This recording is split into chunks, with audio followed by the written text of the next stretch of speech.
गेटखौ जोङो मागो फोरबोनि थाखाय हाबजेनगा गेट बानायदों आर'नाइ होनानै बरायदों बेनार होदों गोजौखौ जोङो नाराजोंनो उखुम लुनाय जादों गाहायाव जोङो नालेंखर बिलाइखौ होनानै साजायदों जाहाथे जोंनि बे मागो फोरबोआ बेजोंनो समायना जायो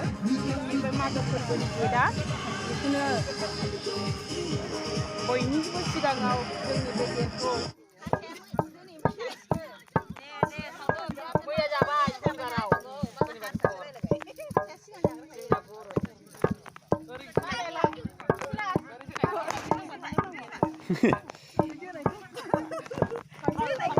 लगायनाय जादों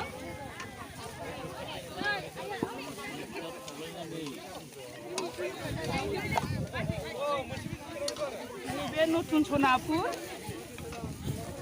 सनापुरनि लारु फिथा एन्थाब सौराय आरो साहा गाइखेर साहा एन्थाब बे सावनाय आरो नैबेयो जाबाय थाइसुगुरिनिफ्राय एन्थाब सावनाय लारु सावनाय आरो फिथा लावदुम सावनाय आरो नैबेयो ब्रह्मपुर गामिनिफ्राय नुजाफैदों बिसोरो एन्थाब सावदों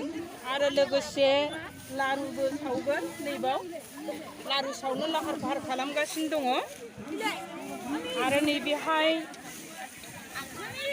सापागुरि गामियाव एन्थाब सावगासिनो दङ मोनब्रै जान्थि बिसोरनिया एन्थाबखौनो सावगासिनो दङ जाहाथे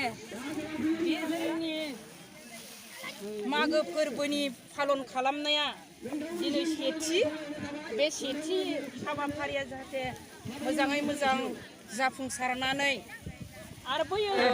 बेलागुर सावनाय राजा बयनिफ्राय देरसिन बियो नैबेयो जाबाय रानि माइहुं जोंनि बेबादि फालियो मागो फोरबोआव आरो नैबे जाबाय सान्थ्रि गाहाय बियो सान्थ्रि गाहाय जाहाथे नैबिनि उनाव नैबेयो जाबाय जोबनायाव लावखार जों बे मोनब्रै माइहुंखौ जोङो दा मोनानि 1 रिंगा जानाय लोगो लोगो जोङो अर लगायगोन अर लगायखाङोब्लानो जोङो साफ्रोमबो जोंनि बे मागो फोरबोआव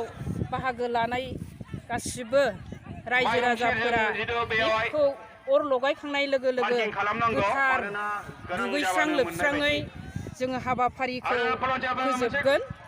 बेनो लास्ट जागोन